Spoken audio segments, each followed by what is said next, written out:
Aesop's Stories. Number 96, The Tale of the Two Dogs. In a small village lived a man who had two dogs. Each dog had a special role in his life. The first dog was a hound, trained for hunting, always accompanying the man on his sporting adventures in the woods. The second was a house dog, whose job was to guard the home and ensure no strangers or dangers came near. One day, after a long and successful day of hunting, the man returned home with his hound, both tired but happy with their day's work. They had managed to hunt enough game to feed them for several days. As was his custom, the man shared the spoils of the hunt with both of his dogs. He gave the house dog a large share, just as he did for the hound. The hound, seeing this, felt unhappy and thought it was unfair. He worked hard all day, running through the woods and helping the man, while the house dog stayed comfortably at home.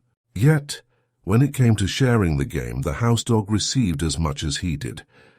Unable to hold his feelings, the hound approached the house dog and said, "It is not fair that you, who stay at home doing nothing adventurous or challenging, get to enjoy the fruits of my hard work. Why should you receive the same share as I do, when I am the one doing all the hunting?" The house dog listened carefully to the hound's complaint and then replied calmly, "My friend, I understand why you feel this way, but you shouldn't be upset with me. I do not decide how the master divides the spoil. I am only following the role the master has given me, which is to guard our home. It is not I who should be the target of your grievance, but rather our master, who has trained us for different purposes." The hound thought about what the house dog had said and realized that he was right. The house dog did not choose his duty any more than the hound chose his. Each performed the task that the master had trained them for. Feeling a bit embarrassed by his earlier outburst, the hound nodded in agreement.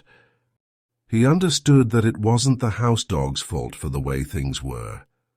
If he had a problem, he should discuss it with the master, not blame his companion who was only doing what he was taught. From that day on, the hound no longer felt resentful towards the house dog. Both dogs continued to fulfill their roles, knowing that they each contributed in their own way to the well-being of their home. The story of the two dogs teaches us an important lesson about understanding and acceptance. Just like the hound and the house dog, people often have different roles and responsibilities, and it is not fair to judge another without understanding their circumstances or the instructions they are following. It reminds us that everyone has their own tasks and duties, and each should be respected for their contributions, no matter how different they may appear. Number 97, The Stag's Risky Hideout. In a quiet forest filled with birds chirping and leaves rustling, a stag found himself in grave danger. He was being chased by hounds, their barks loud and close behind him. Panicked and desperate to escape, the stag ran as fast as he could. In his blind fear, he stumbled upon a farmyard and decided to take a chance. The stag dashed into the farmyard and quickly found a shed where oxen were kept. Hoping to hide from the hounds, he squeezed himself into the shed among the large, calm oxen. One kind ox, noticing the terrified stag, whispered to him, "Oh, unhappy creature, why should you bring yourself into such danger? This place might seem safe, but it is the house of your enemy." The stag, panting and scared, replied, "Please, let me stay just for a little while. I need to catch my breath. As soon as I can, I will find a way to escape safely." As the sun began to set, the farm's herdsman came to feed the oxen. He walked around the shed, filling the feeding troughs, but he did not notice the stag hiding among the straw. After the herdsman, the farm bailiff and several laborers came through to check on the oxen. They talked and laughed, not seeing the stag concealed in the corner.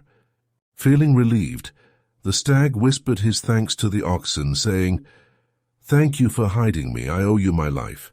One of the oxen replied, "We are glad to help, but you are not safe yet. The master of the farm has not come through. He sees everything and misses nothing. You must remain hidden until he has come and gone." Just as the ox finished speaking, the master of the farm entered the shed. He was unhappy with how the shed had been maintained. "Why is there such a scarcity of fodder?" he grumbled as he inspected the oxen's racks. "There isn't enough straw for them to lie on. And look at these cobwebs, nothing is clean." As the master poked around checking every corner of the shed, he suddenly stopped. His eyes narrowed as he spotted the tips of antlers peeking out from a pile of straw. With a sharp shout, he called his laborers over, pointing at the hidden stag. "There, a stag in my ox shed!" he exclaimed. Quickly, he ordered his laborers to seize the stag. Despite the stag's hope for escape and the oxen's kindness, the master's keen observation led to the stag's capture. The laborers grabbed the stag, and his brief refuge came to an unfortunate end. This story teaches us a critical lesson about the dangers of seeking refuge in unfamiliar places and the importance of understanding one's surroundings. Even in moments of desperate need, the choices we make can have significant consequences.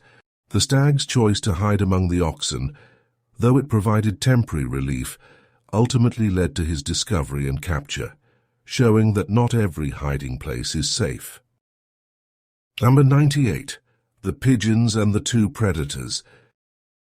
In a quiet, peaceful meadow, there was a large tree where a group of pigeons made their home. These pigeons lived happily, flying around and pecking at seeds all day. However, their peace was often disturbed by a kite, a bird of prey that frequently circled the sky above, eyeing them as potential meals.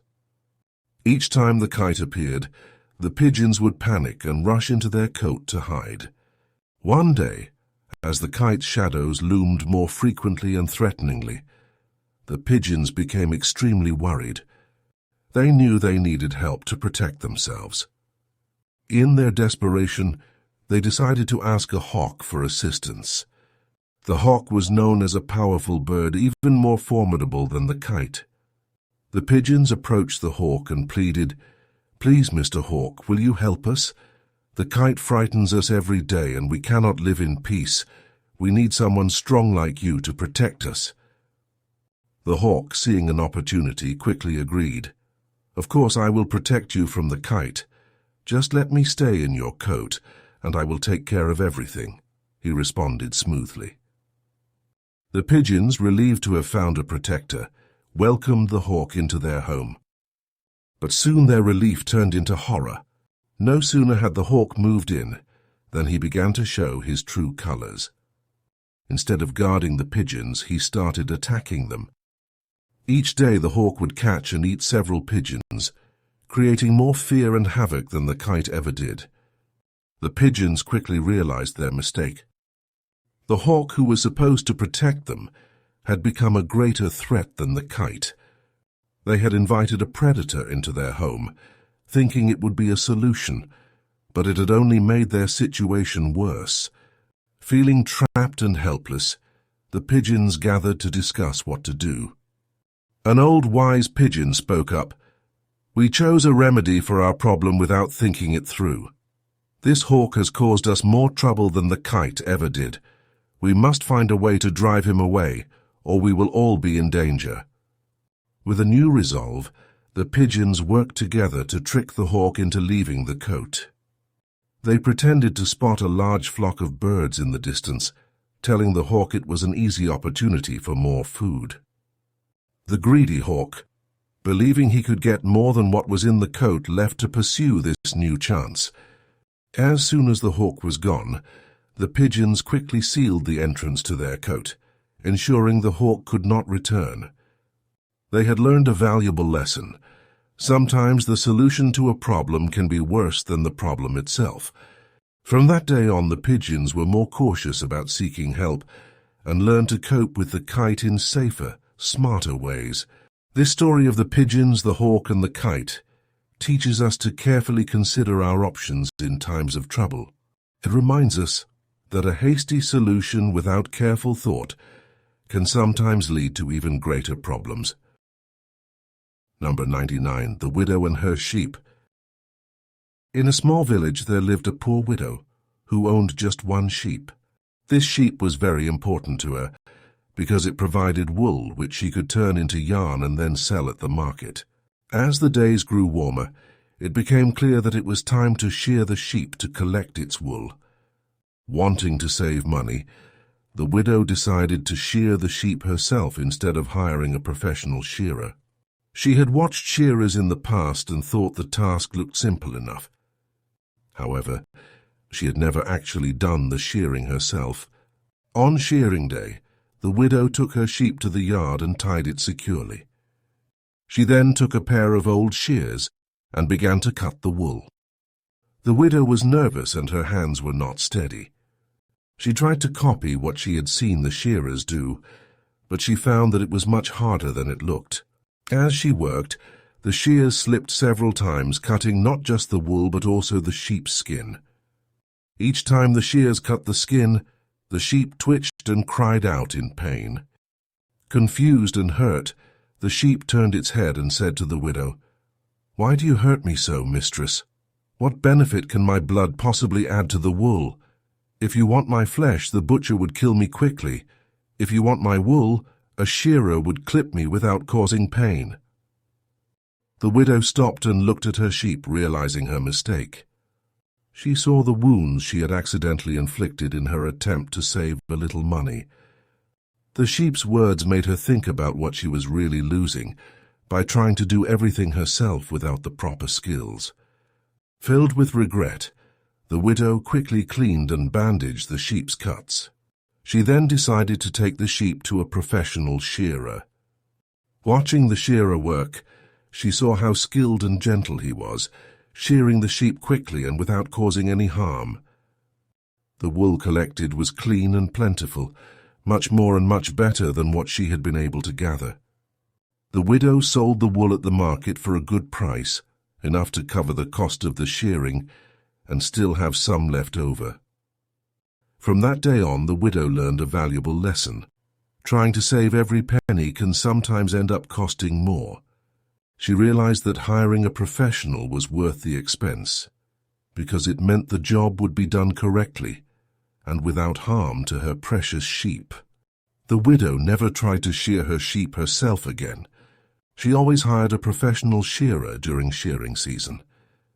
She knew that the well-being of her sheep and the quality of the wool were worth the investment. This experience taught her that the least expense is not always the greatest gain, especially when it comes to the care of something valuable. Number 100. The Pact Between the Wild Ass and the Lion. In the vast expanse of the wild forest, where the sun filtered through tall trees and the ground was bustling with life, there lived a wild ass and a lion. Each had their skills, but both faced difficulties hunting alone. One day they decided to form an alliance, believing that together they could become more successful hunters. The lion, known for his strength and mighty roar, could overpower any beast. The wild ass, on the other hand, was known for his incredible speed and agility, qualities that could easily startle and chase down prey. Together, they ventured into the forest with a plan to capture the unsuspecting beasts. As they began their joint venture, the wild ass would use his speed to scare the animals towards the waiting lion, who then used his strength to catch them. Their plan worked beautifully, and soon they had gathered enough prey to satisfy their needs. However, the true challenge arose when it was time to divide the spoils of their hunt. The lion, taking his position of power seriously, decided he would be the one to distribute the shares. With a stern face and authoritative voice, he divided the prey into 3 parts. "I will take the first share because I am the king," declared the lion, using his authority over the forest creatures. He continued, "And the second share as a partner with you in the chase, recognizing our efforts together." The wild ass nodded, understanding the lion's point but waiting eagerly for his own share. However, the lion's next words surprised him. "And the third share," the lion said slowly, his eyes narrowing, "will be a source of great evil to you, unless you willingly resign it to me and leave as fast as you can." The wild ass, realizing the position he was in, felt a surge of fear. Despite their partnership, he knew he stood no chance against the lion's strength if he decided to claim what was left. The might of the lion made any argument against the unfair distribution pointless. With a heavy heart and without a word, the wild ass turned and galloped away, faster than he had ever before, leaving the lion behind with all the spoils. He understood now that in their partnership might made right, and his ability to escape quickly was his only true share of the hunt. This experience taught the wild ass a crucial lesson about alliances and power. He learned that in the world of the wild, strength often overruled fairness, and those who lacked might would do well to stay cautious about forming partnerships where they could not claim their due. From that day on, the wild ass decided to rely more on his own abilities, appreciating his speed not just for hunting, but for keeping himself safe from the injustices that might arise from the powerful. And the lion, content in his dominance, continued to rule his part of the forest, respected and unchallenged, his belief in his right as the king only strengthened by their deal.